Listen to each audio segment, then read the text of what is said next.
So you go back too. So that's it. And the recording is not public. I put it up on YouTube, but it's not public. You have to have you have to be sent the specific link in order to get it.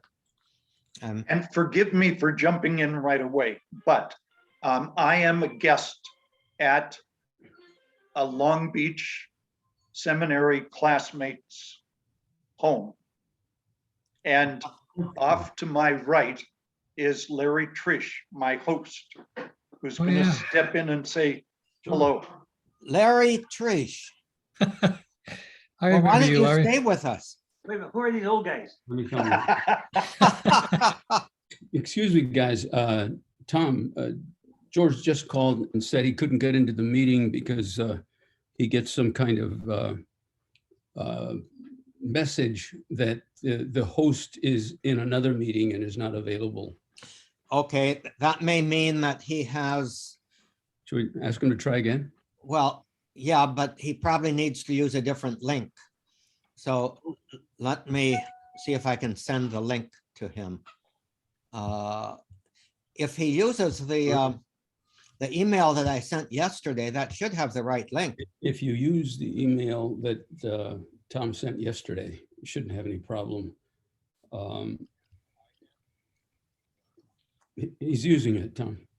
Well, then let me He's going to give you another link. copy the link and I'll email it to He George. says he's very excited about getting this new link here. Oh, and Yeah, George is the one I'll that make your wanted day. you to be part of the group, Tim. yeah. Okay. Okay, Maybe we have too many people. Maybe I'll bow out. call me if you can. No, no, no. No, don't you do that, George. George, People do Zooms with 100, don't they? George, what does it say? George, what does it say on the bottom of your cup? Every time you take a drink, it says something in the bottom of your cup. Oh, yeah, this is, Bye. He's Okay, waiting it should for be your coming link. in his email. No, but what's it say on the bottom? On the bottom of the cup, every time you turn it up, there's something's. is that it? On Taki? the base. No, on the base, yeah. on the base. Okay. Oh, yeah, oh, yeah, this is, Don't spill it. oh, yeah, it says Oliver. That's my grandson who did this. Oh, okay. In one of those kiddie ceramics Oh, all right. classes. Yeah, and they, Okay. do you know, I don't know if this happened to you, but you know how kids make up names for you for a person? Here So comes somehow- Lateran. So somehow my name turned out to be Taki, Taki, Kie. That's what my granddaughter called me. So Taki. that's my grandparent name, Taki. Bienvenido. So Hey, Oliver George. is my grandson. Yeah, Oliver made that. He's in here. George Crook. Can you hear us, George? Crook, He's connecting. Now he's connected. To But our- can you hear But, us? We can hear you. yes. Say hi to Tim. Hey, Say hi to George, Tim. Well, let me get him here so I can see him. He's a participant, right? Yep. No, wait a minute. What should I do here? Switch to gallery view. Gallery view would get all of us. Reminds me of Howdy Doody. Okay, Peanut gallery. so Almy. Hey, George, God, you look like your dad. Well, thank you. I can't believe how much he looks like his old man. That's because I am an old man. Oh, yeah, you're probably older than your dad was when I knew him. Oh, that's certainly true. Yeah, Yeah. yeah. Wow. Well, we should all look like our dads, right? Yeah. Yeah, Or a little One bit and like our all. moms. That'd be good. Yeah, well, that's acceptable. They say you inherit your hair, at least tendency to baldness and hair texture and color from your mother's side. Yeah. Yeah. My well, uncles, all my uncles, yeah. Yeah. mm, Crook. My mom had very thick hair. How come I'm Well, inheriting look at your baldness? uncles. Oh, my uncle's all bald. Yeah. What about It's not your mother's hair, it's your Yeah. brother's hair. Oh, Yeah, your oh, maternal Yeah. grandfather Yeah. is the key, right? Yeah, Maternal, So who- probably. yeah. Who was that with John? Oh, this is Larry. I am a guest at Larry Triesch home. Hey, Larry. Larry, George. Nice Good to see you. Half your face was. how are you, Larry? It's nice to see you. This is my whole, I'm not much to look at anyway, so. Unlike the rest of us. Yeah, right. Right. So, Tim, how are you? Tell us about yourself. Who, me? Tim. Tim first, Yeah. I guess. Yeah, Tim You're the new first. chief. Well, I am, what do you say? I feel like an old man some days, but I think I'm probably the youngest of this group. Oh, I think, yeah. How old are you? I will be 79 on November 1st. I think I was maybe, Teddy Howard used to claim to be the youngest in the class. Right. And he may be, but I think I was the next youngest. Maybe. I'm going to be 79 in November 21st. Oh shit, you're All these years, now you're losing. And I losing just turned 79 in the September 6th. And Ted, I think, is somewhere, isn't he like still 39? January, I'm pretty sure. yeah, January. So I think he is the youngest in our class. I Yeah, think so. No, But Larry, I'm younger than all of you. Larry's younger than all of us. Yeah, you look younger, Larry. And I feel so much younger. so just a real quick summary. So after seminary, I went to Loyola for a year and I was way over, it was way over my head. I was so incredibly poorly prepared by high school, by seminary high school for Loyola. Wow. What were you majoring in, Tim? Political science. Well, you know, and the decision process is interesting. So, you know, you go to the auditorium and you go to this priest and for selecting a major. And he said, well, where are you from? And I said, I'm from the seminary. He said, okay, you're going to be a political science major. And I said, oh, okay. I mean, what if he had said I was going to be pre-med or something like that? And so my destiny was decided. And so you have to take all of these classes. And so he said, okay, how much Latin have you had? And I said, well, didn't we have Latin every year in high school? Yep. Yeah. Yeah. So he said, well, you've had 4.5 years of Latin. So we're going to put you into at least third, excuse me. Immaculate Concord ICC. Excuse me. We're going to at least put you into third year Latin. And I said, okay, well, I failed. I just about failed it. I mean, because it was third year Latin for people who had 2 years of college Latin. And I mean, I could conjugate or decline, what is it? You conjugate verbs? Yeah. And so it was really a struggle for me. And I was an okay student in the seminary. Yes, you were. I was okay, but it was, geez. And I'm not criticizing the curriculum or the teachers that we had, but I was really ill prepared for Loyola. And so after a year, I said, you know, and it was expensive.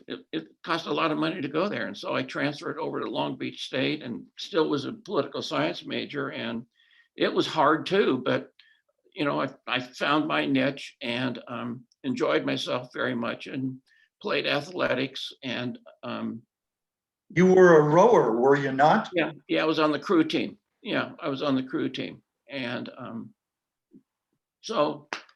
and then after Long Beach State, I taught high school and then I went on and got a doctorate in political science.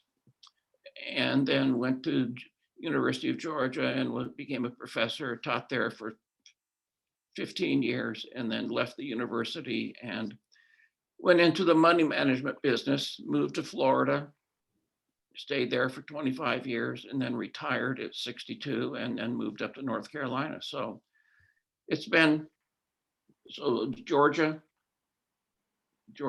for the university, then Florida for 25 years, then lived up here for now almost 17 years. So it's been a good life, you know. I've remained a Catholic the whole time. I mean, I think that's An accomplishment. if there's any constancy in my life, I think it has been my continued love for the church and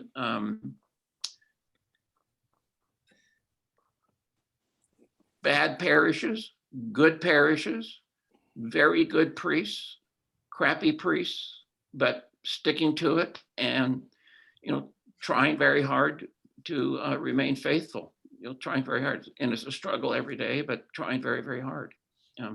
So, and it's just great to see you guys. I don't know if I had not seen John and Ned and George, I don't know that after 60 years, I would recognize anybody.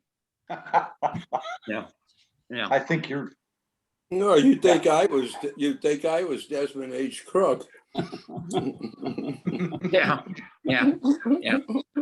What's he doing here? Ned is the one that's changed the most, I think.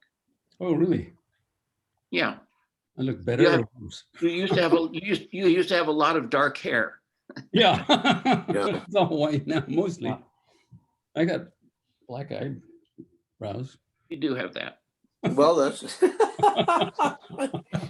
something. Yeah. Tim, something you said, Tim, reminded me of over breakfast. Larry mentioned liturgy and how important, and I'm hoping that Tom Welbers and George Farrick in particular, if you don't mind repeating what you said about the music and the liturgy. Well, I'm still a Catholic too, although my bishop might disagree with that. But I had a good buddy, Mike Leeson, who been a priest, and we lost him a couple of years ago. But he's a very good liturgist and a very good homilist. And he always said there were two things that were really important for Sunday liturgy. Number one was the homily. Number two was the music. If you didn't have those, then you really didn't have much of anything. People, you wouldn't keep the people. And I think there's a lot of truth to what he said. Welbers? I don't agree. And Wait. Does Tim know about Tom's background in liturgy? No. yeah, okay. Why we turn to him in the as upper the years of the authority? seminary, St. John's Theologate, Gremer was sacristan, right? Well, I was master of ceremonies until first semester of third theology. When I Okay. got the sacristy job following up on Sokol. Okay. Okay, because I got the assistant sacristan, master of ceremonies job in second theology. And then third theology was master of ceremonies, and then, you know, sort of the deacon master of ceremonies. So we must have interacted somehow. Yes. And I don't remember us fighting over titles. So I think we were harmonious anyway. But you know, being the Second Vatican Council time with, I would say the biggest influence for me was Pat Thompson and his having just come back from Rome during the council and basically giving us an insider's view of what was going on in the council. George Farrick, you had a little bit more of a Roman view, didn't you? Right, I got pretty much the second half of it. Yeah. Unfortunately, Roncalli had died by the time I got there. Yeah. Right. So I really was very interested in being part of bringing the liturgical renewal into the church in Los Angeles. And every step of the way, I ran into asshole bishops and their minions, as well as the bureaucracy. And they did allow me to go to study liturgy in Rome at San Anselmo for 1 year, and then pulled me back, and then allowed me to go the next year.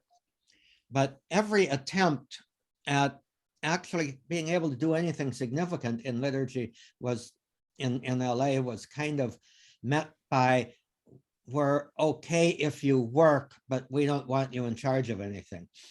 That was a subtext.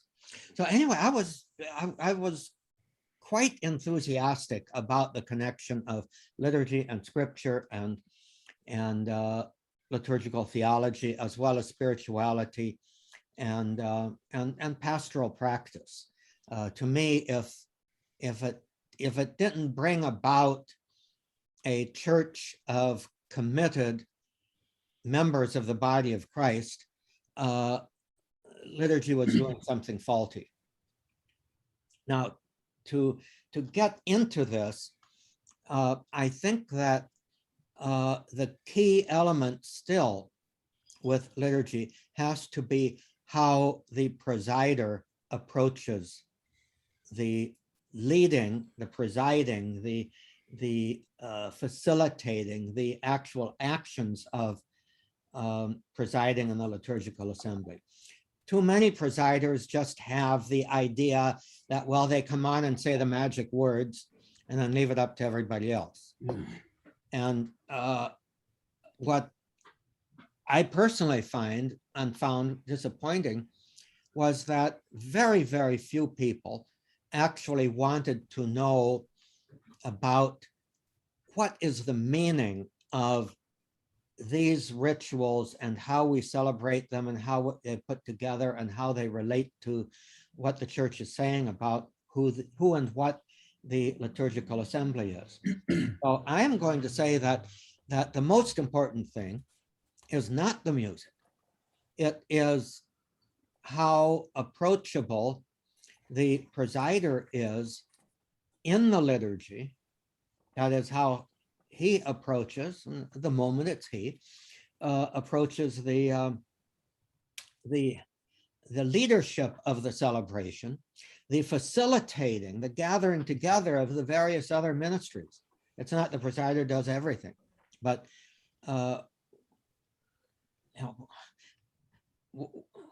one of my little pet peeves is that when the presider, so often, and you've all experienced this, when the presider does not have an active speaking role, his attention is somewhere else. He's flipping through the missal ladder, he's flipping, or he's trying to find the next place in the missal or stuff like that. He's not paying attention to what the ministers are doing. He's not paying attention to what the assembly is doing. And if you have that mutual attentiveness, the assembly will be drawn into, the members of the assembly. The assembly isn't a mass, faceless mass. It is made up of individual members. And it's the presider's job to draw them into it. Now, that does mean good music.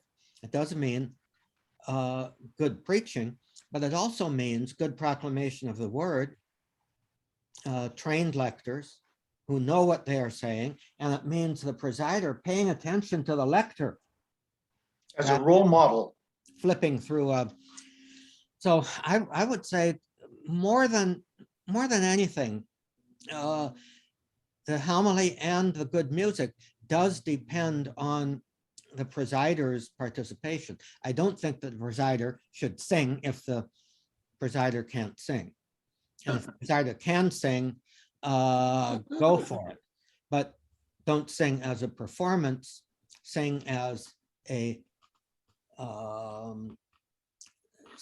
ministry to the assembly's prayer.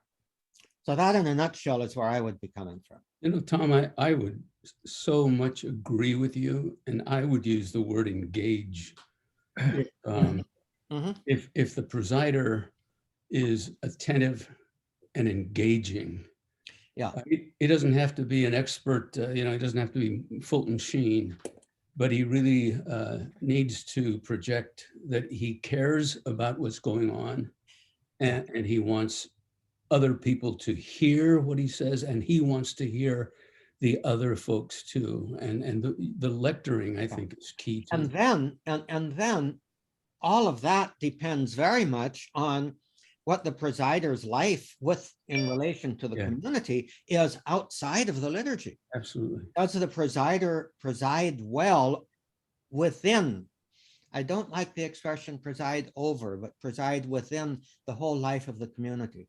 Is the presider attentive to what is happening in the social justice line, what is happening in the prayer groups, what is happening in Bible studies? It doesn't have to be a part of it, but he does need to be attentive enough and engaged enough to affirm it. Yeah. Let me ask you a question, if I may.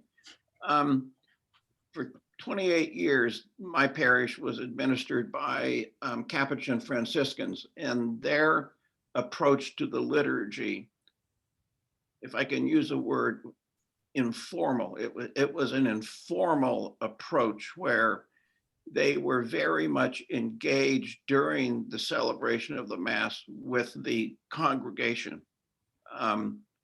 Almost so much so, sometimes it was a little distracting. Well, now and so they all left. And so now we have some, I would say, kind of doctrinaire diocesan priests who are like, I kind of want to recall them like temple priests from the old Jewish tradition, where there is no engagement during the celebration of Mass by the celebrant with the congregation.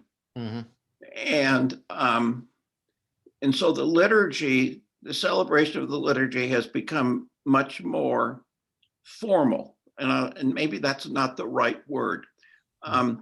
And actually, our acolytes are better trained. I mean, it used to be where the priest would have to turn to the acolyte and say, "Okay, come on, bring me the wine. Bring me the." It was kind of sloppy. Now they're well trained. I mean, the acolytes are very well trained, and I think we all appreciate the fact that the liturgy has its protocol. And that protocol exists for very good reasons. And these new priests have really done the job on that. And I think your point, Tom, I'm listening to it. I mean, the liturgy exists historically for a lot of valid reasons. And these new guys want to have it be historically correct and all of that. But it's almost as if they're celebrating Mass without the presence of the congregation. And maybe I'm not saying that properly. And some people who were used to the kind of the Franciscan all-inclusive kind of thing are saying, "Oh, it's cold, it's too formal." Am I making any sense at all? Yeah. My own comment on that, and then I'll shut up, is that what you're describing, I think, are two extremes that we really have to find a happy medium. The liturgy that we are given, that historically and as defined by the church, as articulated by the church, that has to be upheld, and we need to recognize that it has its power. But in a rote celebration of it, it loses its power. I was wondering, the liturgy has when Tim was describing it earlier, and you said, you used a term, and then you said, if that's the right term. And I was tempted to say, would rote be more, descriptive of what you're getting nowadays from the in your parish? And then Tom used the word, so I just had to interrupt. I'm sorry, Tom. That's all right, George. It was a good validation move. George. Absolution. I was going to use the word mechanistic. Mechanistic is another good word. Yeah. I don't think so. I wouldn't characterize what Father Cook does as mechanistic. I think it's very authentic. It's very sincere. No, and very, very pious and very reverent. No. Okay. Yeah, no, That's good. Yeah. no, no. And so I was stumbling over what kind of word. It's just a formality. A formality has come into it, which Mhm. it's, for 25 or 30 years has not been part of our liturgy. Let me struggle with another way of expressing it, that it seems like his own personal devotion to the Mass, at the Mass, to the Eucharist is wholehearted and authentic, Yes. but he doesn't seem to be connecting Yeah. with the absolutely. people who are there other than as people who are there witnessing it. Bystanders, I think that's perfect. the kind of spectators. Ah, So, Yeah, so you know, it's a touchy thing to be able to have that degree of personal focus on the Eucharist when you're presiding, when you're leading, but an inclusive sense of that focus to draw, or at least to keep open-ended the invitation to the members of the assembly, the community, the congregation, to enter into that same sort of rapport with Jesus Christ. I have a question, Tim. During the consecration, when he elevates the host, how does he do that, and for how long does he do it? He holds it up for sometimes 2 minutes. Uh-huh. That's Father wow. Guerin. Wow. Father So who? it's, Guerin, formerly of St. Charles. Oh, okay. He holds the Eucharist up for 2 minutes. Yeah, long time. Yeah. Yeah. so it's kind of combining benediction with Eucharist, Yeah. Yeah, in a way. sneaking it in there. It draws your attention. I mean, you're not, you're paying attention. See, I would think You I can do would- that in a good way, but it sounds too long. I would react so negatively to that if I, as a congregant, I would say, this dude's trying to show us how holy he is. As he elevates the Eucharist, gazes upon the host with rapture, and is he facing the people, or does he have his back? He's facing the people at least. Yeah. There was this guy that used to say Mass at a local parish here where Tom was in residence for a while. And I would parachute in sometimes, and he would be saying the Mass, and it would really irritate me, because I just thought, what a showboat, what a phony. This is about, oh, hey, everybody, look how holy I am. Of late, Norm Supacek told me recently that the guy has been gotten in trouble for his homilies. Norm Snellen was in parish with him, because 3 times he said he's warned his congregation against the COVID vaccines, saying that they have a chip in them that. No way. No. Against Yeah. what, George? Huh? I couldn't hear you. Something happened to the communication. Oh, He I'm warned sorry. them about- He has preached against the COVID vaccine. I see. And to the degree that Gomez has summoned him down 3 times to talk to him. We have a priest in Long Beach that does the same thing. And he even has on the parish website reasons why you shouldn't get vaccinated. Now, he was called on the carpet. Evidently, he was given a sermon, and somebody stood up in the middle of the sermon and shouted, "That's a lie," and walked out of the church. And then somebody else reported him, and that person, the word, that's how I heard about it through him, third party. But I heard then that the bishop called him on the carpet. But Well, he's just a bad guy. well, Larry, that's not enough, calling somebody in the carpet. They should wrap them up in the carpet and deliver them to Yeah. the warehouse. Well, Just calling on the carpet isn't enough. I've said that about this guy. For I see a years. thumbs up in the background. Pardon? Good for you, George. Oh, Two thumbs up. That's my wife Colleen back there. Colleen, Hi, Colleen. Colleen, But we have, Hello there. we have a priest in the neighboring, so for example, our bishop has said, you may not give people religious dispensations for the vaccines, okay?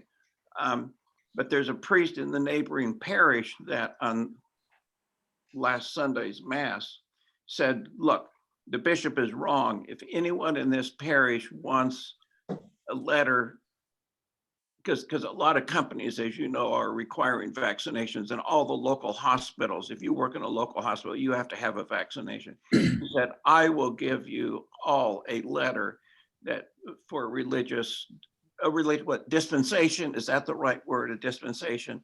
So this guy's conscientious objection, basically. huh? Conscientious objection. Yeah, it's like Yeah. Vietnam. Yeah. Like- Yeah. Well, at least they're not offering a So- plenary indulgence and if so you he's don't going- get vaccinated. he That would be Well, who knows, a George? plenary indulgence for not doing something. That's pretty good. Well, the Maybe- Bishop of Denver, didn't he send out a form letter to the priests that they could use if somebody was requesting that? Oh, I hadn't read that. Yeah, I think it's Denver. Aquila. Well, but Tim, you're in Asheville, North Carolina, right? Well, not in Asheville, but 25 miles from Asheville. Yeah. Okay, so you're at the eastern end, western end Western of, end. Yeah.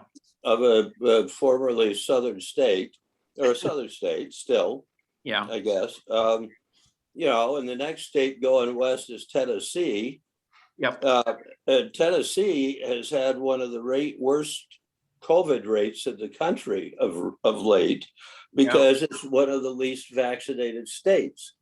Yeah. Now, I don't know about North Carolina. I mean, I got in the habit of looking at certain state COVID rates, because we're planning on going to Hawaii in December, and the governor said, hey, tourists, stop, you know, Don't we're come. overwhelmed. So that got me into the habit. Hawaii's rates are plummeting, so I think I'll get to go. But I mean, when you and I spoke on the phone a couple of months ago, you know, if I recall right, you told me that a lot of your fellow parishioners are flaming Trump supporters, and you coexist with them. Well, no, I ignore them. I think coexistence is a polite term. I don't know about all you guys, but you know, there's no conversation. I mean, there's no no. Is there any anger, Tim? Pardon me. Is there any anger? You know, the anger now is over. It's over people who are blatantly saying that they are not going to be vaccinated and they are not going to wear masks, and that that's what's so.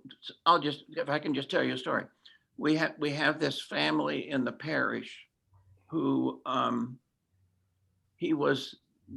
we have a very strong secular Franciscan order here, you know, or SFO group. And he was the minister of this. Randy was his name. And his son went to Franciscan University in Steubenville and was a campus minister at a college in Georgia. And 6 weeks ago, he runs a life team program at this public university in Georgia. And they had a gathering of all of these life teen kids, you know, which are high school kids at this Catholic camp in North Georgia. And Randy and his wife and his daughter and his son, who's the campus minister, all refused to get vaccinated. So they went to this Catholic camp. It was a weekend. They all got COVID.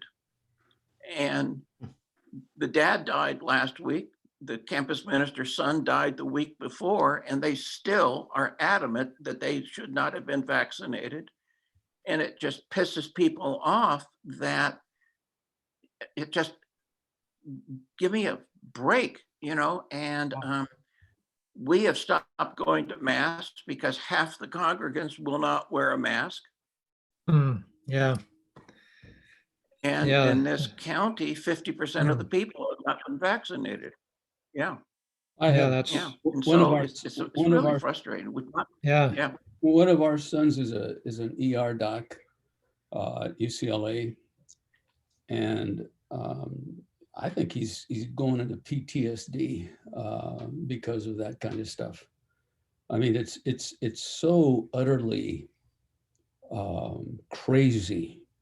It's a mindset. It's not rational. It's some kind of construct that you can't get through, and they will shout and yell, and the ER docs are treated very, very badly by those folks when they come in. It cannot be the COVID. No, it's not the COVID. And then they get admitted to the hospital, and they can't breathe, and they're on ventilators. No, it's not COVID.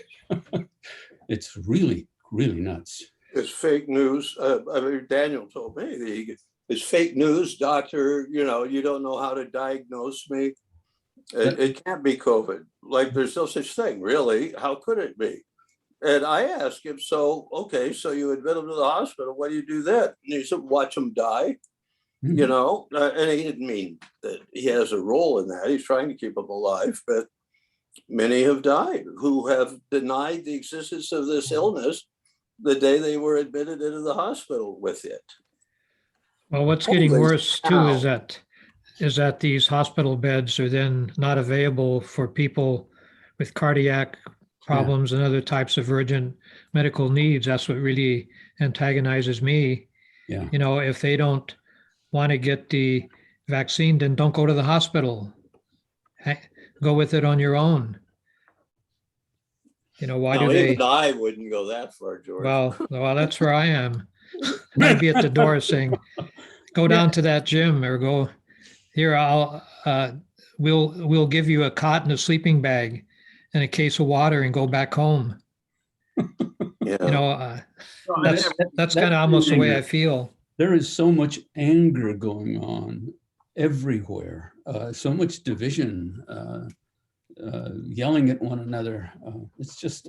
We are all old men, and I don't think any of us have ever seen, we've seen harsh political arguments in our lifetime. We've seen divisions within the church. We've seen divisions within our families. But this just takes the cake. It does. Yeah. Yeah. And it's over the top. It is. And I don't know that, so the question that I ponder in my mind is there a role for the church in this? Is there a role for the hierarchy to come out and to be bold and say, look, we believe that this is a social justice issue.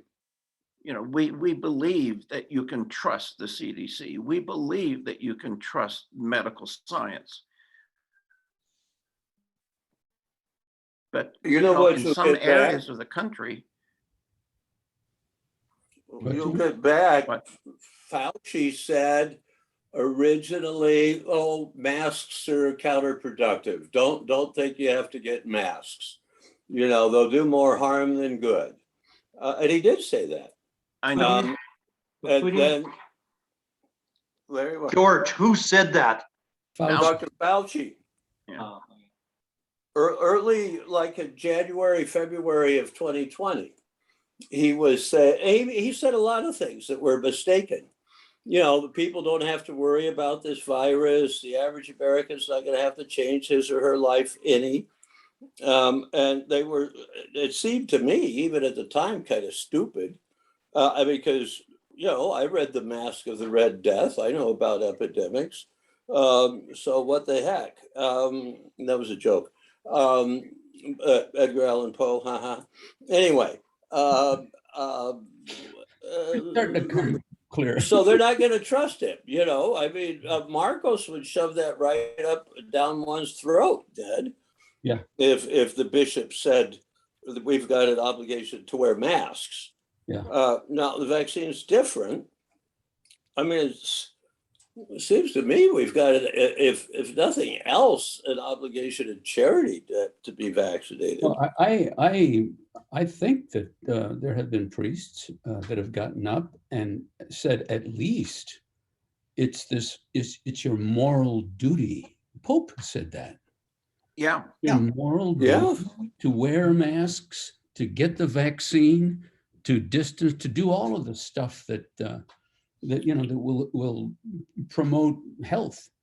And then, and but you Mother need to- Angelica's website, EWTN or whatever it's called, will then immediately tear into the Pope, for getting political instead of being the good shepherd. All right. So what do your parishes, what are they doing now? I mean, do you have to wear a mask to go to church? Yes. Yes. In LA, yes. We You do. in Orange County, we don't. You don't. No. The bishop You here, don't?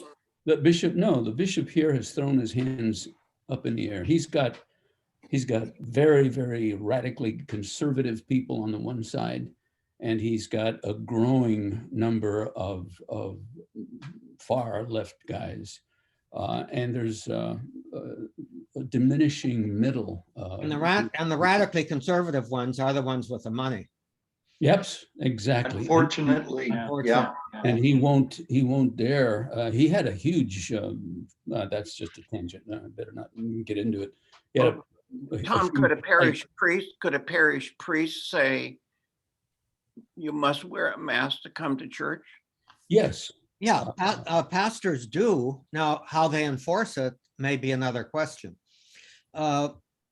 Gomez just yesterday sent I'm trying to find it here, sent a letter to all of the priests in Los Angeles. Who did? I'm sorry, who? Gomez. Something's broken down, The Archbishop. Tom. That's our Archbishop, Tim. Okay. Gomez. Yeah, and he, let me see if I can find it here. Basically, he pleaded with the priests to adopt a consistent pro-mask, pro-vaccination stand with their parishes. And when I find it here, I'll forward it to you. Did you see where the Pope came out with the cardinals around the world? It's all in Spanish, subtitled in English, saying that we have basically an obligation and charity to get the vaccination. Did you guys see that, or is it something that just hasn't been shown much? No, I saw Are we that. frozen? It was in a recent. Hello? It was in one of his recent talks to, Yeah. I think it was in Slovakia, if I remember rightly. I think you're right, John. But these conservative Catholics despise Pope Francis. Yeah, that's true. Tim, right? Your Yeah, fellow parishioners, have you ever talked to him about the Holy Father? Oh, I mean, most of my friends think he's wonderful, but most of the Trumpites think that he's despicable. So I heard that the Archbishop of Moncton, which is in New Brunswick, sent out a letter within the last several days that nobody who was not vaccinated, and this is Canada, no one who was not vaccinated could not attend Mass, and that you had to show proof of vaccination to attend Mass. Now, Canada, New Brunswick has has had a really difficult issue with COVID. And that he was going to have, now this is the story that's come out in the right-wing YouTube, right-wing Catholic YouTube stuff, and that he's going to enforce this vaccination requirement with armed guards at the door of every church, Catholic church in his I'll archdiocese. bet that's an embellishment, for God's sake, but anyway. Well, that shouldn't be You know, somebody necessary. shows up without proof, gun them down. Yeah. Put him in that carpet. The Put him in two that carpet. are up for-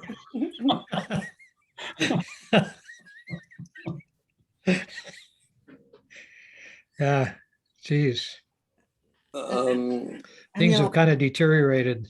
people who are trying to navigate a clear moral course on this are damned if you do and damned if you don't from Really? both sides. Yes. One of the reasons I'm in Long Beach is this is the Long Beach Grand Prix weekend. And I bought a block of 10 seats for Sunday for family and friends. George Moret is going to join us, by the way. But I mention it because when I bought the tickets, they explained the criteria, and that is if you do not have proof of vaccination, then you step aside and we will test you. We have a 40-second testing procedure, and if you pass, we'll let you in. But those are the two, which Well, is that's quite good. why, you know, it's a big, you know, we're talking 120,000 people. Yeah, well, that sounds like a responsible approach. I agree. Yeah. Yeah, Yeah, we have tickets for the Master Chorale at Disney Hall on Sunday night, and we cannot attend unless we have proof of vaccination. And I think there's a testing provision, but I'm not sure. yeah. but we're in probably the most liberal state of the country. You know, like John, interestingly, Larry Elder found out about that, didn't he? yeah, you did. I'll bet a higher proportion of the people going to this race will be resistant to these measures than would be true of the population as a whole. You know, I'll bet you people that go to auto races are, you know, they're not wine and cheese liberals, right? Stereotypically. Yeah, I think you're right. Well, Yeah. John's going, I mean, John's going. That's true. Yeah. I was waiting for John. But I just wonder how that will be, how easy that'll be to enforce with people, if there'll be fights with guards and, you know, I'm stuff sure like the that. press is going to be there. Yeah. Right. Oh, this is just so preposterous. And the picketers and protesters will play to the press. Yep. Yeah, was it somebody recently, I guess it was Biden, went through a list of, you know, okay, you object to the COVID vaccine. Meanwhile, your kids had their flu shots, they had their measles, mumps, and rubella vaccines, they had, you know, you had your polio shot. What's so unique about this? You know, it's just a garden variety public health measure. Well, A polio, if I vaccination. remember rightly, polio was protested by a significant number of people. The polio vaccines back when it was first introduced. Oh, yeah. There was one or 2 years after it, there were some vaccines were defective and it did some harm in the population. I don't remember how much, you know, and there was, remember thalidomide? Yeah. Oh, yeah. That was widely prescribed and nobody, it's interesting, the crazies haven't brought that up. You So- know, my perspective is that in several years from now, all be forgotten. And in fact, I wrote my dissertation on the fluoride controversies that consumed America back in the 60s. yeah, And right. it really centered in Orange County. You know, you're poisoning our children, you know, and Yeah. you know, local officials were voted out of office and stuff like that nationwide, you know, and it was the John Birch Society got organized around Yeah. fluoridation of water. You know, the right wing will take on any issue and will run with it like crazy. And the beauty of the internet, it's a sword that cuts both ways. I Yeah. mean, you know, it's enabled us to communicate like we are today, but man, you can also send out the Yeah. most crappy shit in the world too. Excuse my French, but Yeah. Do you think, you know, something just flashed through my mind as you're talking about, does the church's official and opposition to birth control predispose a number of Catholics to be against other types of things like the vaccination? Does it have a carryover? In other words, do you see anything there that it you know, I'm trying to get, you know, if Fred were here, we would refer to Lonergan talking about the subject, you know, the subject. We're all going through experiencing, reflecting, talking to other people, trying to find out what's true or look at evidence, talk to other people, find out what their credentials are, and coming up with decisions. But if you have a subject who's been skipping those processes of reflection and just to say, well, yeah, the Holy Father says this or whatever, you know, that's changed now even, but are some people predisposed to just take a very simplistic, very firm view of things? And that just pops into my mind, the fact that the Pope had the opportunity of changing the teaching about birth control, but did not do that. So a lot of Catholics said, okay, well, that's what a lot voted with their feet, and a lot just marginalized that Catholic guideline, right? But it's Yes. still there. Absolutely. Yeah. It'll be interesting to see what Fred might have to say, because Fred will be watching this. He Yes. does that religiously, and he does comment on it. And Fred, we're counting on you. Pause, take note, Fred. Yeah. But Tim and Larry, one of the influences on me going to Rome was the Jesuit philosopher theologian Bernard Lonergan. mhm. And he wrote a book called Insight, A Study of Human Understanding. And it's kind of a book. It's not a book one would read for information. It's a book where the finger of the author is pointing back at you and saying, look at how you operate. Take a look at what goes on inside of you when you think and when you ration. You know, one image I use is that through high school, Tim, you're talking about when you went to Loyola and you found that you were ill prepared in some way, you know, that the high school. Well, to me, education for us was like somebody driving up in a truck, and it's kind of like prime delivery. Somebody opened the truck up and loaded these boxes into our minds, and you're supposed to just accept it. Hook, link, you know, Berger, during, you know, when he taught philosophy classes, he said, well, if you have a problem understanding this, there's a problem with you. You know, he didn't entertain too many questions in his class. He said, well, there's a problem with you if you have questions. Well, when I went to Rome, Bernard, He knew he couldn't answer them. right. But Bernard Lonergan said, let's see what's involved when you come to what's involved in your mind. What are the little wheels doing in there? You know, let's look at it very carefully. And he took people through common sense, through science, through mathematics, and showed how we operate. And so we're all subjects. So that's why all the bishops are not going to, you know, they're just not going to get together, Tim, because all of them don't believe that. Yeah. Right. So there isn't going to be any statement. There's going to be little statements by individuals based on their own subjectivity, and then a clash of individualities. But are people aware of what's going on inside of themselves and their minds as they make decisions?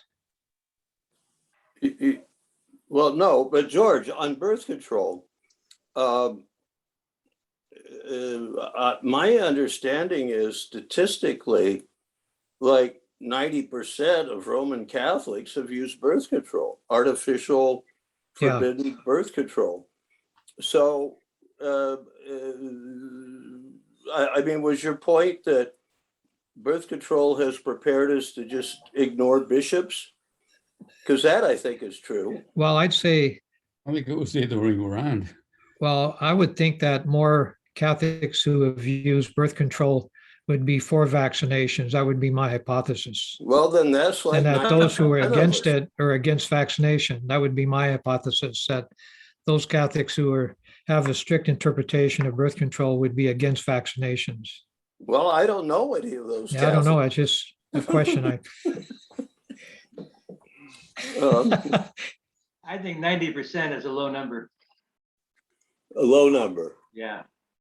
Yeah, I mean, I tell people my ex-wife and I were the last generation of Catholics that even struggled with it. You know, we were married in 1965, and it was, you know, we tried to practice rhythm. Rachel couldn't count, and it kept not working. I don't think I mean, I've never heard a sermon against birth control ever in my whole life. Never have. Not one. I never gave one. Yeah. I wouldn't dare. And I never did either. Yeah, I would talk about it in marriage preparation, but talk about it in terms of sending couples to the various groups, like Yeah. Engaged Encounter, like the Archdiocesan marriage Okay, no, preparation. We had some very, very good ones online produced by some other dioceses. And, you know, sometimes that question would come up and we would talk about it. But generally, I left most marriage preparation. You asked me this question once before, George, way back when. I left most marriage preparation details to the input of these things that I would strongly recommend that they do, or insist that they did at least one of them. And so they were exposed to it, and I was kind of prepared to talk with them about it. Some did, most didn't. And But when you talk to them, Tom, I'll bet you took the position that church says X, but the key here is the primacy of conscience.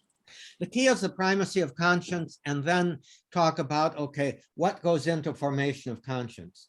And I would always say, you know, the important thing is you can't just put the church teaching on the side.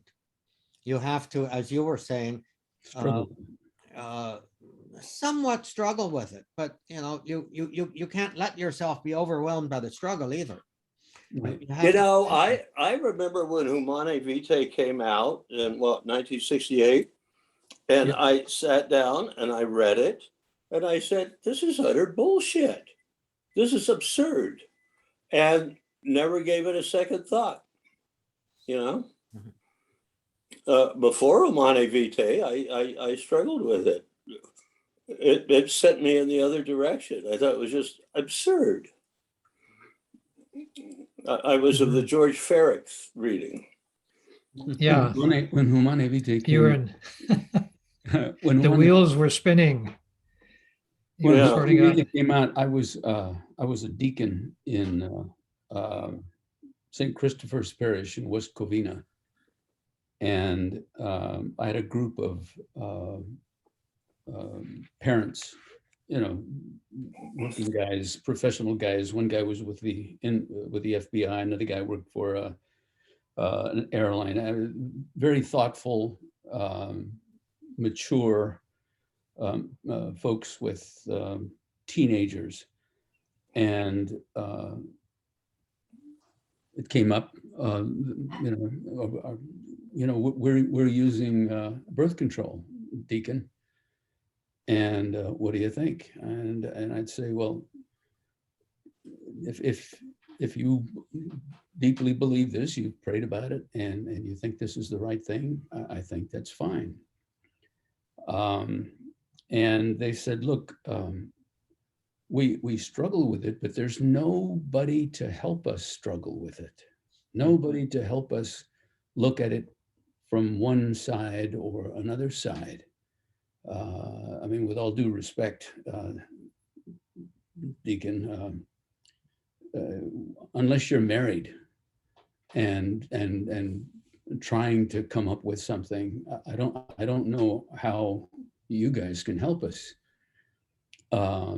Anyway, long story short, Humanae Vitae was published, and the pastor asked me to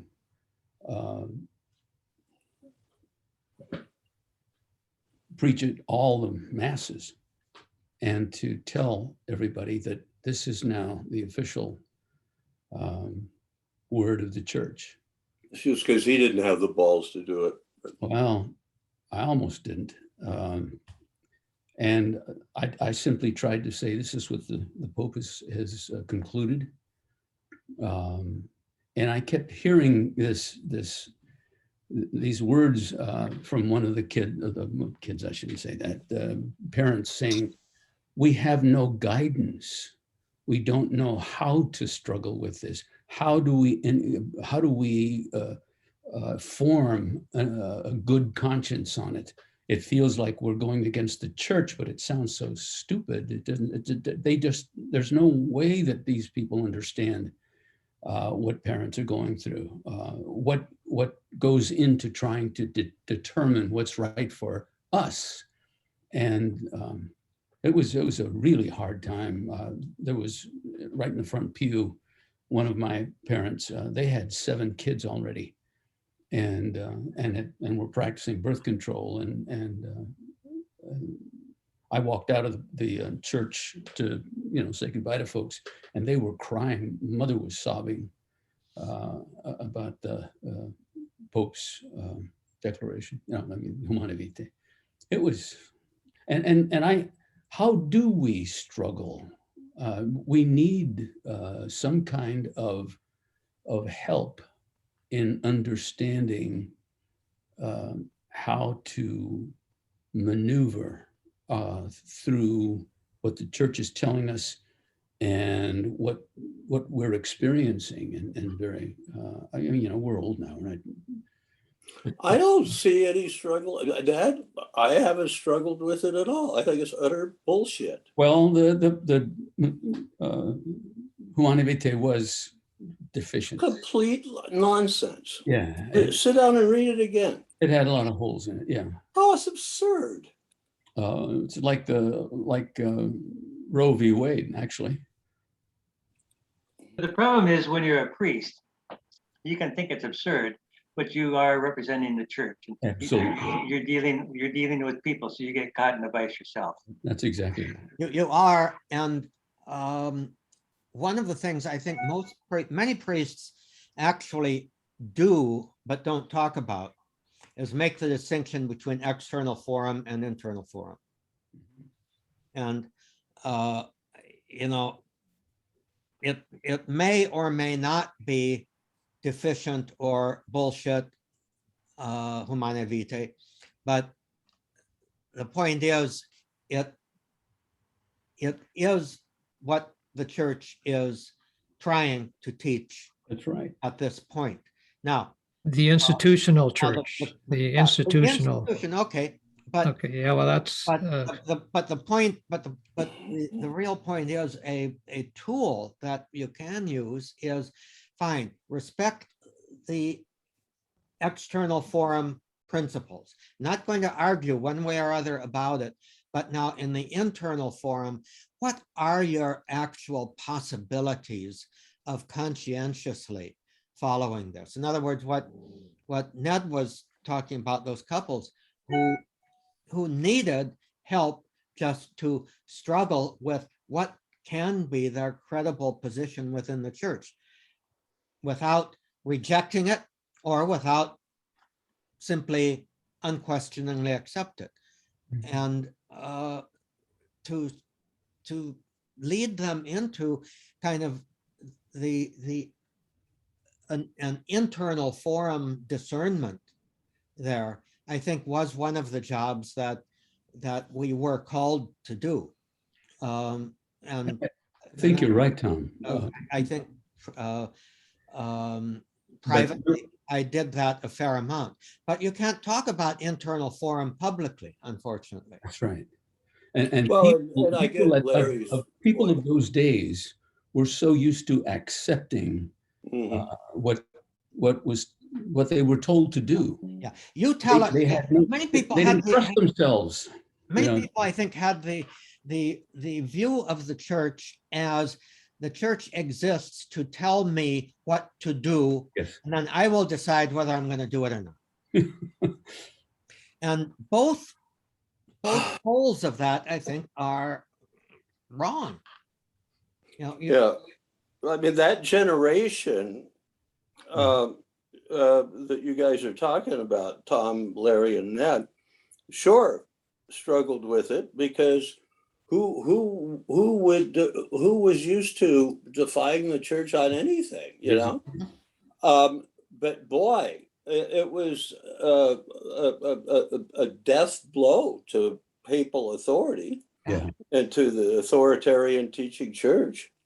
I and think now as many people defy the church on a conservative, on their own conservative principles as defy it on liberal principles. on both sides, I really do believe that Humanae Vitae was the beginning, or at least one of the beginnings of lack of credibility. And now we're to the point where nobody feels, well, not nobody, but very many people feel like they can decide what they're going to do for themselves. And we'll go to mass, perhaps, because it's a good liturgy, or because we need to hear the gospel, or because we've got some priest who's a good interpreter of the gospel for us. But we're going to make up our own minds about how we live our lives, what morality tells us to do. And, you know, I think that rightly or wrongly, and I think it's wrongly, but Pope Paul VI was genuinely surprised at the negative reaction that Humanae Vitae got. He should have not been surprised, but He wasn't married. That's right. He was what, Larry? He was not married. But the He might interesting have thing, looked at it differently if he were married. as the official voice of the church, sort of the last word being enunciated in an encyclical, the last 10 years of his papacy, he never wrote another encyclical. Yeah. He wrote at least Well, 2 or 3. You wonder why he wrote it. You wonder what was going. Yeah. Did he look out from that I know. little city state in Italy and say, my God, I have got to do this? I mean, because of all of this. No, the Vatican Council did take up the question of birth control, and the Pope Paul VI reserved it to himself to take all the input from this papal commission. And the papal commission, basically the majority said, yeah, there needs to be accommodation here. Well, had John the 23rd appointed that commission, or was it Paul, Tom? I would, you know, that I really don't know. Yeah, I thought John had appointed the commission. John may have appointed it, but I think Paul VI may have, you know, revised the makeup of it. I'm not sure. Yeah, I thought he increased the membership to include more theologians and clergy, whereas the original commission was more diverse. Yeah. But and sadly, what he did was make it almost impossible to say, hey, wait a minute, let's, you know, for a subsequent pope to say, hey, wait a minute, let's look at this again. Yeah. Well, St. John Paul II, you know, increased that difficulty. Oh, he did. You know. well, you know, one question that Fred, if you're listening, would be, you know, one of Lonergan's things is intellectual conversion. You know, there's and maybe the Pope didn't have intellectual conversion. In other words, when you're thinking about politics and biases, how's this going to affect people and so forth? It's kind of like Trump when he said, I'm not going to tell people that this is serious because, this COVID, because they can't handle it. I'm just going to keep it to myself or not say anything about it, because you don't want to suffer the consequences. But, Well, what in is, fact, lie about it. yeah, In Pope Paul VI's defense, he was trying to manage a fierce, multi-headed, multifaceted monster that had been unleashed by the Second Vatican Council. Every single decree, every single constitution called for the church to do something, to change something, to reform something. And Paul VI had his own, certainly had his own limitations. And I think, what he inherited was all of this has to fall on the Pope's desk. Well, I think Francis would say, no, it doesn't all have to fall on the Pope's desk. Although Francis probably puts too much on his desk as it is. He's a bit of an authoritarian. He is. Yeah. He is.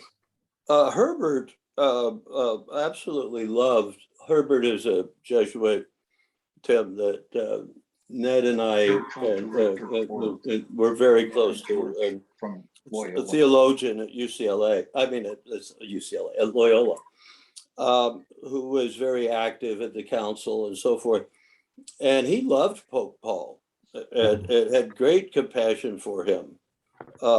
It said pretty much what you said, Tom. He was just put in an impossible position and muddled through as best he could and suffered hugely. Yeah. Herb, Tim, Tom, was one of you the- said something what? that, that a difficult encyclical and maybe eroded a lot of confidence in the church. But think about what was going on worldwide and think about what was going on in 65 in America. I mean, we had the implosion of Vietnam. There was a total breakdown in the confidence of people in government being able to function appropriately. It just seems that the 60s, and look at what we were all in college, and a lot of things, a lot of institutions, the institutions of the church, institutions of government, society, I mean, they all started to lose their not validity, but their credibility. And I think we're reaping the benefit, we're reaping the consequences of that right now. I mean, when people say, do you trust the CDC? No. I mean, my God, and so it's not just the church. Yeah, and the whole student revolt thing of 1968. Well, the sexual revolution. The sexual revolution. Which, had some of its good points. And a lot of not so good points. I've heard the logic that because it was rejected, Humanae Vitae was rejected so completely, so thoroughly, that didn't just affect married people, that affected everybody. And you're right, Tim. I mean, obviously you're right. The 60s was such an upheaval, and kids then began to. You can use birth control. Let's use birth control and have some fun. Yeah. And then pretty soon, let's not use birth control and just take a chance. And well, wait a minute, we've got abortion now, and we can take care of that. So it's just one thing after another that just culminated in where we are now, as you said. And they're seeing, that there's something to that, that the sexual revolution exploded And all of these facilitating behaviors became acceptable. And now, I mean, you challenge it. George Crook and I, talk a lot about how is this abortion thing going to be resolved, if ever? And because people are absolutely convinced, a huge amount of people, a lot of women, that they have the right to determine what they're going to do with this living human mass inside of them. And nobody's going to take that away from them. And that the justices of the Supreme Court are going to have to have a lot of balls, or are going to have to be crazy if they're going to find some way to outlaw Roe v. Wade. I think it's going to be like the church outlawing contraception. I think it will be. I mean, you can do what you want to do in Texas, but we've got some friends who are labor and delivery nurses, and they say it's just going to go. It'll never go away. It's just Yeah. Both Ned and I have talked about abortion, intensely for since the 70s at least, and have kind of passed each other going in the opposite direction. I used to do volunteer cases for the Right to Life League, and I represented those interests in front of the California Supreme Court in a major case. And fast forward, here's George Crook today, and I describe myself as a reluctant pro-choicer. You have come a long ways, George. Yeah, I mean, I started out with the unshakable premise that abortion is clearly killing a human being, and that how could that ever be okay? No matter what the stresses and are in favor of it in a given case, how could that ever be okay? And I don't see it that way anymore. Whereas Ned, I think fairly, you still do, right? Yeah, I just what I said. It's alive. It's human. What, as you used to say, George, what is it? A zebra? An elephant? No, it's human. Therefore, and I guess I think you're more convinced because it's so prevalent, because it's so ingrained, so incorporated into society now, that I think you're saying it's never, as Tim just said, it's never going to go away, never, and the law will never ever completely outlaw it. Therefore, I'm okay with it. And then there's our not argument, but reality that we don't live in a church state. We live in a democracy, and people aren't going to be following the Pope or an imam or somebody as a country. And so they can make up their minds. And if the law, which is now that it's okay, says it's okay, that's morality. And I think I wouldn't go that far. If they overrule Roe v. Wade, there's an excellent chance they will. If they do, it's just going to descend upon the states. There'll be 50 different abortion laws. Right. But they won't do it cleanly. And maybe that's a good thing. I mean, it is a federal system. I remember John Gremer when we were coming back from Mexico in 1962, and we came through the frontier at I think El Paso, and the agents taking all the booze that I was bringing back from Mexico and pouring it out, because Texas was a dry state at the time. And I accepted that. Okay, Texas is a dry state, we should have come across the border in California. We can have different rules about stuff, And maybe that's the way it has to be. You know, you're not going to get an abortion in Alabama, and in California, it'll be a quasi sacrament. Well, yeah. Well, how does that figure into slavery and the Civil Yeah, War and exactly. the North and the South? And let some states believe in slavery and do that, and other states won't. It's okay. Make your own decision. I think that's a, well, So, well, of so, course. so that's a challenge to women that who happen to live in Texas for one reason or another, but do they have to go to some other state? So it is a problem. I mean, it's not easily resolved by saying, well, let the states do whatever they want to. It's not easily It's not- resolved, yeah. but yeah, especially if you're some woman, say in the heart of Texas, to go to another state to get an abortion is a schlep. Texas It is is. a big Yeah, state, you know, exactly. if you've ever Yeah. driven across it. Yeah. But And it's kind of made more complicated too, Ned, because of the way you described it.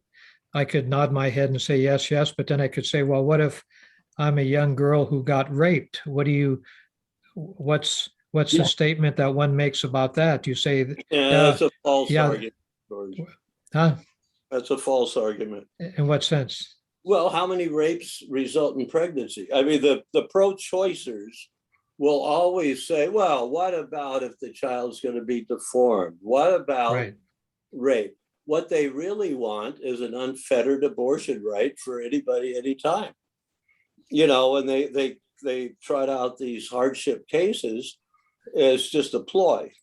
You know, I mean, I think the pro-life movement in a heartbeat would agree to, most of it would agree to compromise.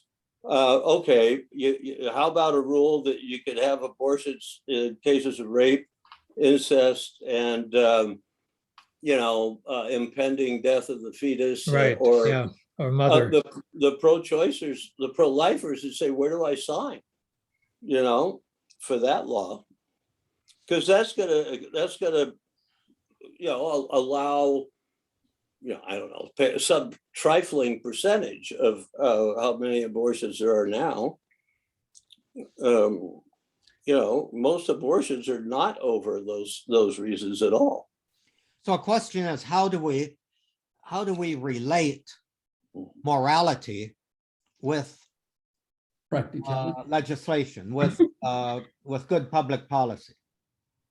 And one of my questions is, we as Oliver, we as church have not been terribly good at embracing our own in a way that truly helps them make a decision different from that of the whole rest of society. The abortion statistics, as I understand it, are no different for Catholics than they are for anybody else.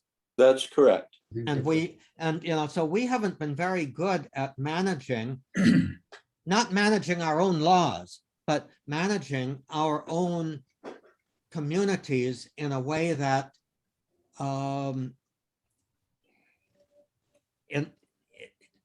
in a way that makes it possible for our own people to choose life rather than abortion.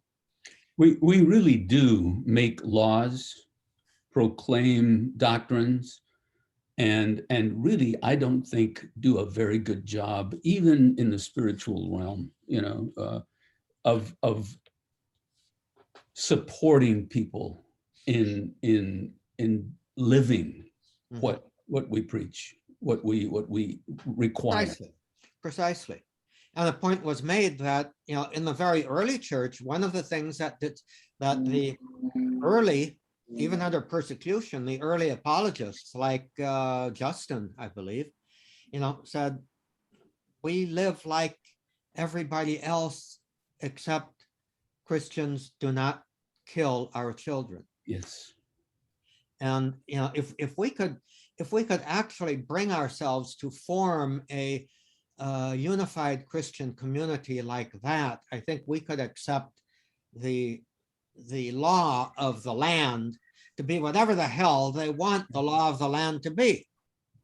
But we are simply not going to kill our children. I agree with that. So I Well, am- but we are. completely agree. Yeah, but We are. We haven't done a good job of that. We haven't put together what Tom is talking about. Let me use an example here in the Charlotte Diocese. North Carolina had about 30,000 abortions in 2019, and probably a big percent of those were Catholics. We were about 10% of the population in North Carolina, and that's a growing population because of the Hispanic population is growing considerably in the state. And the Knights of Columbus have this right to life thing every single year where they sell Tootsie Rolls. And a former nun, we were talking a year or so ago, and she said, you know, it really is not a right to life thing when you think about it. It's a right to birth, because we're not doing anything to support the pregnant young girl who's getting, about, there is only, in the whole state of North Carolina, there's only one Catholic home for unwed mothers, only one place in the whole state.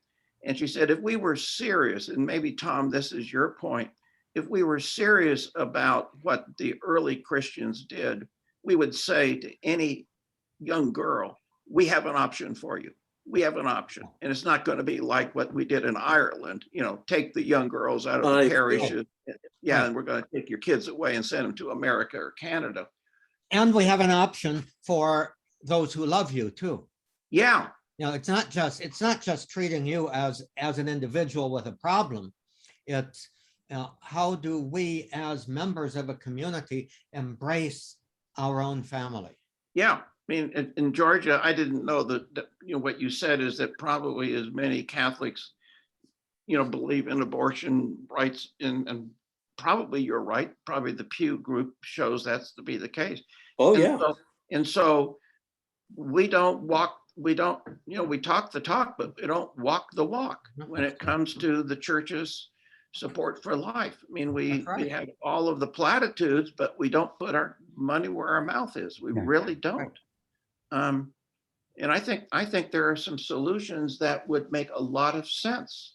But I don't see any effort on the part of my diocese, at least, to support these kinds of alternatives for young pregnant girls who, don't see any way out. I don't think bishops think that way. We talk constantly about community, but I don't see any bishops that are creating the kinds of cabinet members in their circles to and then empower them to create community, real community.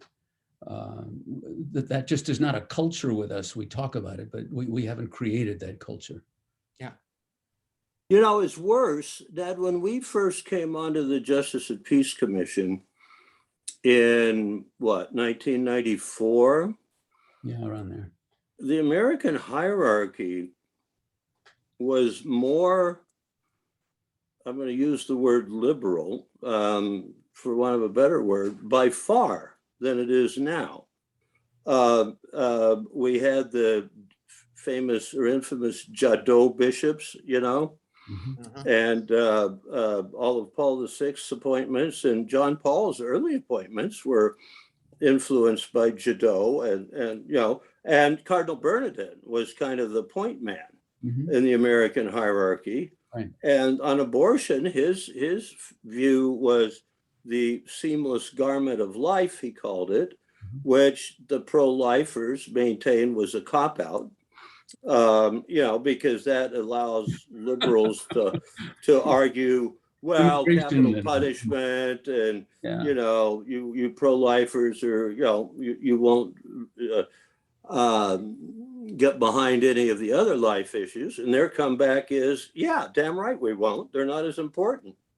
And that's what they say, Dad, because people we both know. The preeminent issue for Catholicism is abortion, and everything else can we'll find its way. worry about immigration once we've made abortion a crime in 50 states, then we could turn our, that's their view. That's their view. Mhm. That is their view. And I don't know. I think they're more worried about giving communion to Biden than they are anything else right now. God help us. Some of these pendejo bishops are very, that is what they're worried about. Naumann, Archbishop Naumann of Kansas City, Mhm. has said things like, the president says he's a good Catholic. How does he know? How could he say that? I'm a bishop and I say he's not. And I'm the guy that evaluates that, not him. That's Naumann's point of view. He's very explicit about it. Mhm. Well, fuck him, I said it all my newly found moderation. Yeah, George, you have mellowed. Yeah, I have actually. But this type of thing makes me crazy. Another thing that pro-lifers do that's a complete fraud is, in my view, is all the posters and all of that are of fetuses at 8 months and 2 weeks development. And they refer to abortion as killing babies. No, it doesn't. It kills embryos, and it kills fetuses, and they're not the same developmentally. I mean, a 6-week embryo is no more a baby than it's a teenager, and yet the pro-life rhetoric is manufactured, I think. Well, George, when we get older, let's say we're 78 now, most of us. I'm 79 now. But let's say we're 96. And we can't think very well. Ned, you're a true optimist. Very well. Pardon me? Saying you're a true optimist. When we're 96, okay. So that I can make a point. And we're no longer the same. We're different. We're not real humans. We can't think. We can't take care of ourselves. We can't contribute anything. We're just sucking from society. We're different. We're not human. We were, and these fetuses are going to be, but they're not human. They're different. Well, wait a minute. Now, I said they're human. I believe they're human. They're not babies. Oh, okay. All right. Okay. All right. Ned was making a really good point there. No, he wasn't.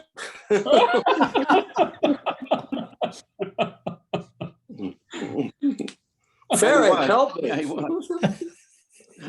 Or what about the disabled kids? Well, okay. Well, here's the ultimate thing I've thought. I don't know if it holds any water, but Ned, do you believe that God is almighty? Of course. Okay. Do you think he could take the soul of an aborted fetus and put it into another fetus and then be born into the world? This is a cross-examination. Do that again. I mean, ask me that again. This last. Okay. Time. Do I believe that God can put a fetus in another fetus? No.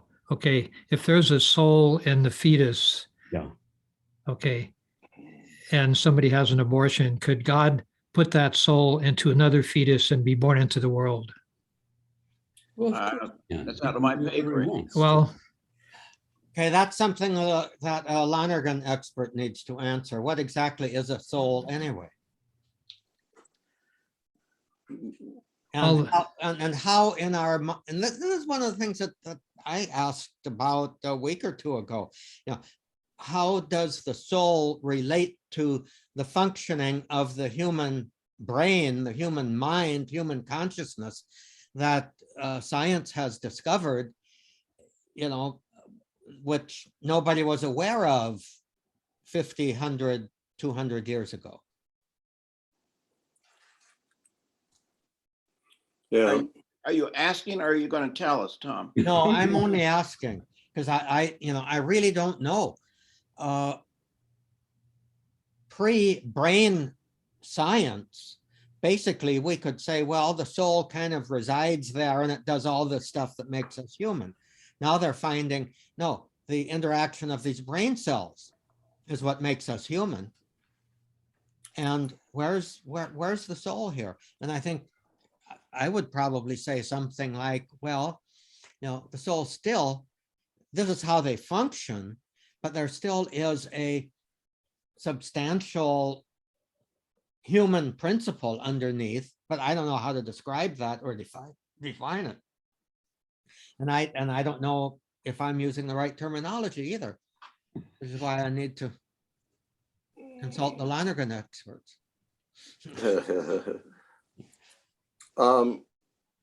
Tim, I'm against abortion. I think it's a bad thing. I think it's a sin, objectively, every time. And it's mitigated by human weakness and terror and poverty and, people, most people who have abortions have them kind of in extremis, I think. And I think God's very compassionate towards them, but I think it's objectively a bad thing to do. The question is, should it be against the law? Should the state, with all of its power, descend upon some 16-year-old girl, And I say no. I hope she does have an abortion. If she does, I think she needs to go to confession. But people commit sins and people give in to pressures and fears, Well, George, the fact that I could go out and kill somebody and be forgiven for that, being appropriately repentant, doesn't mean that we, I don't know, accept abortion, do we? I mean, is that what you're saying? That well, the circumstances are so extreme that I hope she gets it, I think you said, and then I hope she goes to confession. No, I said I hope she doesn't have an abortion. Oh, and if she does, at least that's what I meant to say. Yeah. Okay. This is such a, George, I'm not sure that I understood where you were going with Ned. Do you believe that a fetus has a soul? Yes. Do you think that if this fetus is aborted or destroyed or terminated or whatever the appropriate making it moderate word is, can that soul be put into another fetus? Well, sure, but where's that going? I don't understand that. I don't understand either. I just asked the question. I thought I just asked the question. I thought that there's a certain humility of not knowing. Oh, it seems to me, there's, the way you depicted it, George, is, and we're here talking about other people's lives. In your case, George, as you describe it, there's a 16-year-old. She's the one that's ultimately going to be affected by whether she gives birth. No, she's one of Right. two. The other one is her developing child. Right. Not to mention her family, and there's a whole ripple effect. And so we're here talking principles, but people usually go by what's going on in their life. You may not believe in murder, but if somebody's there choking you to death, you might fight back and kill the person in response, and then you can go and confess it, but it made a lot of sense to you given our biology and the way we're constructed. But I don't know. There's no need to go to confession when somebody's killing you and you respond with deadly force. I mean, I'm not a military buff, but that you don't go to confession for that, do you? Well, it still probably doesn't feel very good. I think people I in agree war with that that. kill somebody, Of course. feel bad about that, I think. Yeah, I think you go to Really. someone for help in getting over the fact that you've actually. Right. I know that guy. My former paralegal, John Chan, who was in my brother's class at Queen of Angels, was quit and was drafted and went to Vietnam and one night their position was overrun, and he was in I guess a foxhole, and a VC leapt over him and looked down as he did and saw John, and John looked at him, and they sprang to his feet and wound up killing the guy with his bare hands. And in my relationship with John, what, 40, 50 years later, he said that was a sin. And I said, John, it was not, and he said, George, it was still killing a human being. Well, but John, you were in a war, you were drafted, it was you or he. What were you going to do? I don't care. It's just, so, I mean, to me, it's cut and dried, no problem. But not to the guy who was there. I mean, that's just, I don't know, it's got nothing to do with abortion, but. And that's George, something that's, I find very, very difficult. I do believe in principles and coordinates that are outside of myself, values that were given to me because I believe in Jesus, were given to me by him. And those are things I need to live by, not what's so very difficult for me that I can't stand it and therefore I'm going to go against them. I obviously try not to go against them, and then I'm a sinner. And that's why I have to ask for reconciliation, because I really am sorry I did that, whatever it was. I tried, but I'm too weak, and therefore I'm a sinner, like Paul or Francis is always saying. What did he say recently? Yeah, they can be mad at me because I'm a sinner, but why are they mad at the church? So I don't know that being an extremis makes it okay. I think an extremis means that I'm somehow not able to handle it and go through with it and then seek forgiveness. And therefore, it's part of my. All we're talking about is the law.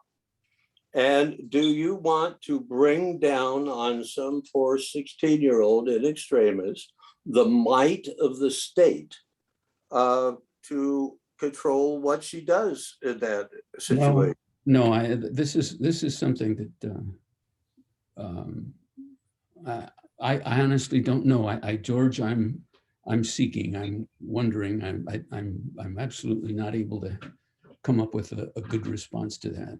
But my mode of living is I have these principles that are outside me, these values that have been given to me. I don't. Well, no, you don't. but my feeling doesn't make it right. It simply makes it done, and then I have to decide whether that's right, because I decided to do it, and that's right, and I'm not going to bow to this principle that I used to believe in. Now that I've done it, I'm not going to say I'm sorry, because that was just too hard not to do. There's. But what does that have to do with legalizing abortion? Well, it's. I don't know how to even articulate it. If you legalize abortion, well, that's the difference between the state and your spirituality, your commitment to the way you believe God wants you to live. The state can say something is legal. That doesn't make it right. Well, that's true. I agree. What did Tom? Wait a minute. I'm getting a call from Gremer.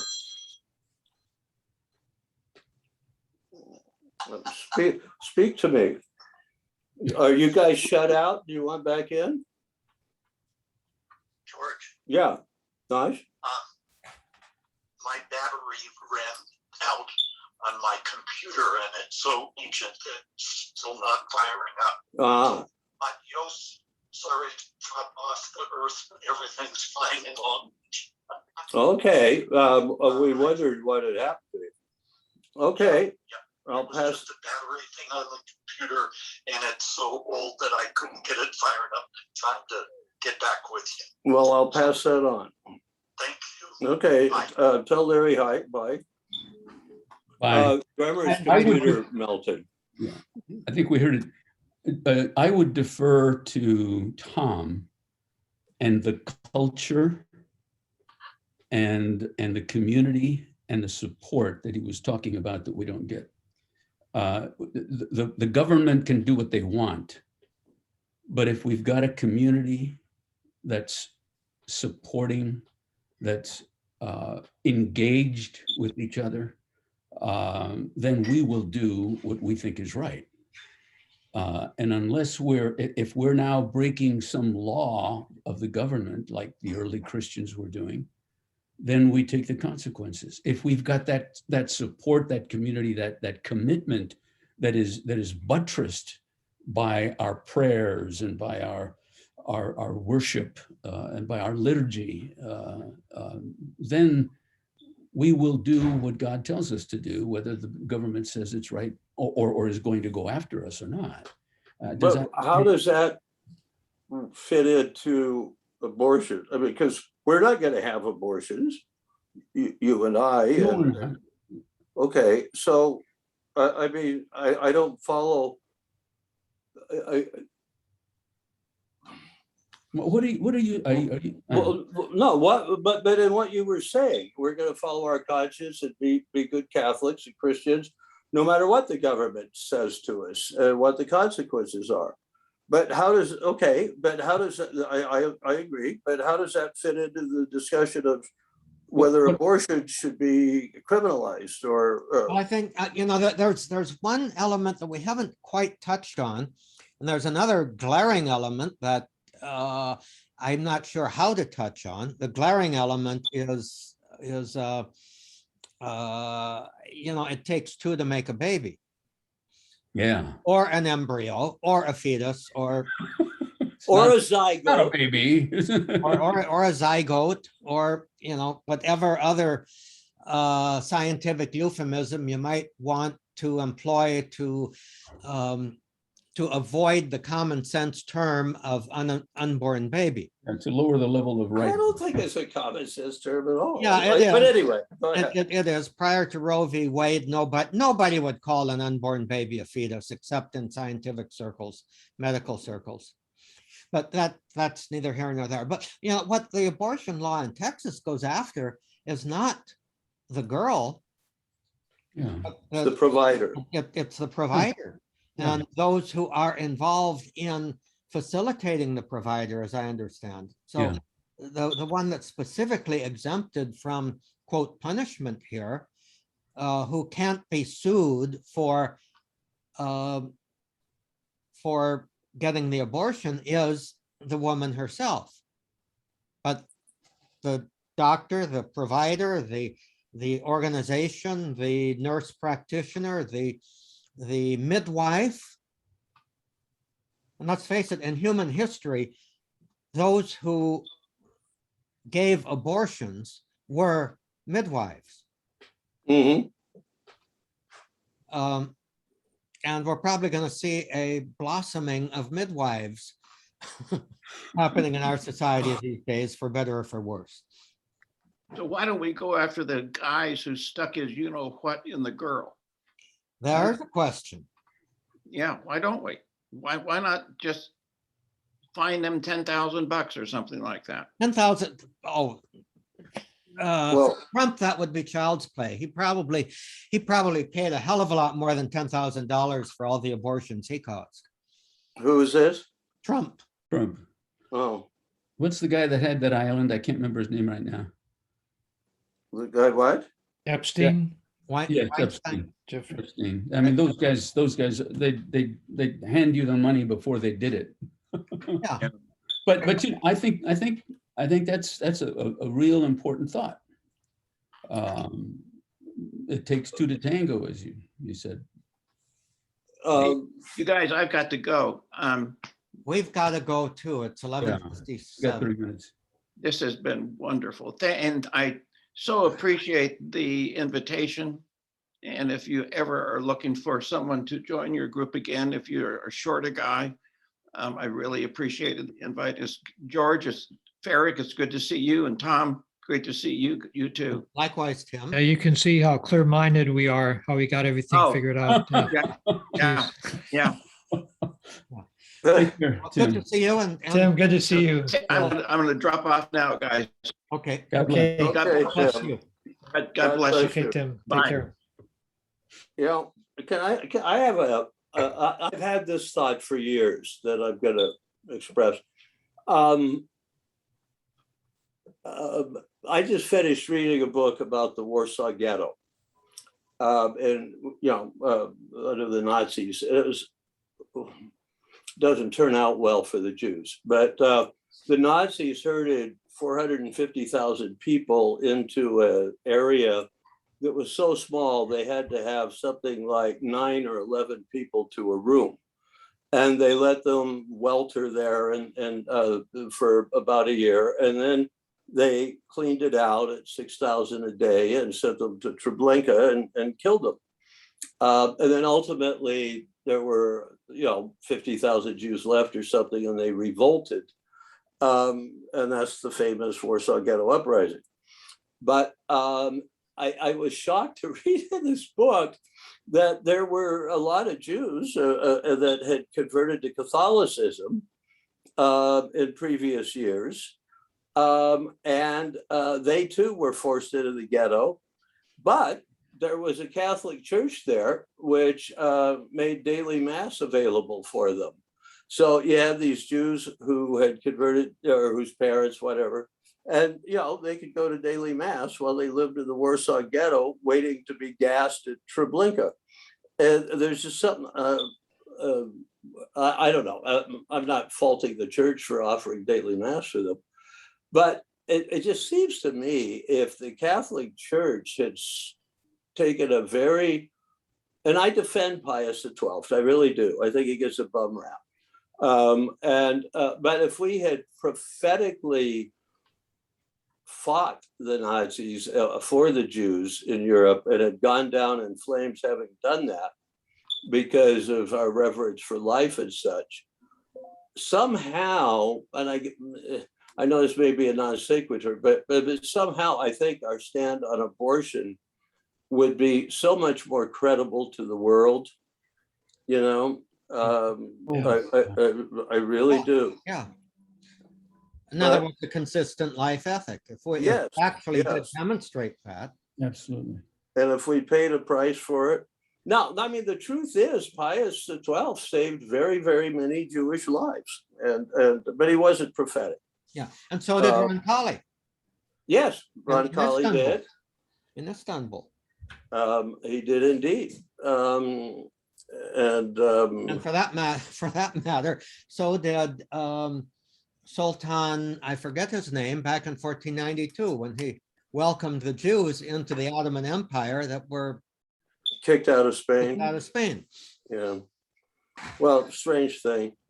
Well, we've talked about this before. I mean, my thought is we just don't have the analytic, our categories of evaluating the morality of things don't work with abortion. I mean, to Ned, it's black and white. This is a human being. You can't kill people. And not to you? No, it's not. That intellectual tool it just doesn't get me there. Mhm.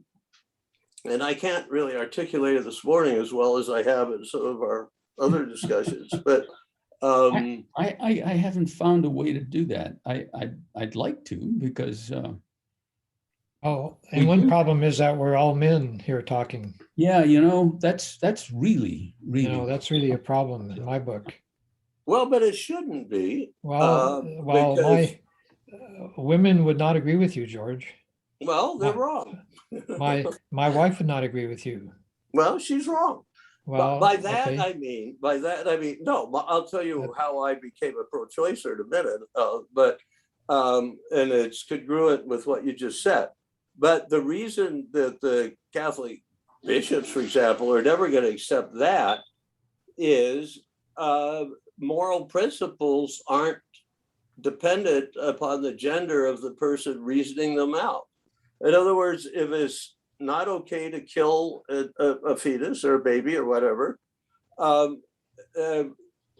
that's not because men think that. That's because that's an objectively valid moral principle. According to the men thinking it out. Well, you can't get beyond the subject. And according who's to coming up with it. A lot of women, men statistically are a lot more pro-choice than women are. I mean, the most pro-choice group demographically is upper class men. And then the next most is upper class women. Next most is upper middle class men, and so forth, right down to the bottom tiers of society. Men are more pro-abortion than women. Gives us, consequence-less sex opportunities. But having said that, George, I became pro-choice. I mean, the argument, the question for me was I realized one day that and I've said this before, for many women to carry a pregnancy to term and then raise that child and be responsible for the next 21 years requires heroic virtue, which is a Catholic synonym for sanctity.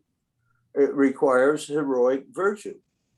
I, George, am never going to be pregnant. I'm never going to have to lift a virtuous finger over a pregnancy. And how can I, who get a free pass, demand heroic virtue of the other half of the human race? I can't do that. George, think of what Tom was talking about.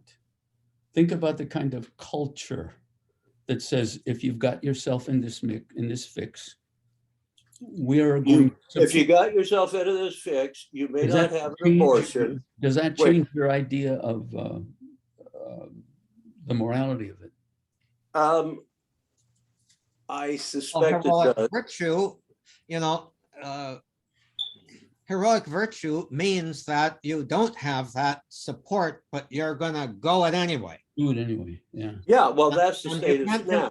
And George is absolutely right. You can't demand heroic virtue from somebody who is, quote, an ordinary Christian. Yeah. Or not even a Christian. Well, often in very difficult circumstances, in terms of housing, job, money, food, all of etc. Yeah. But if that little girl militates against them. If that little girl had an option, there's a place where it's a loving environment. We'll help you through the stages. We'll continue to educate you, or we will support you. And after the babies come, you can decide whether to put it up for adoption. And is it sinful on our part that we're not providing that? Absolutely. So the sin isn't hers, it's ours. Yeah. Well, now that's an excellent point. I think it's very worthy of Yeah. But Ned, you're hypothetical, because that's what it is in this culture, is that what you're really going to say to the young lady and is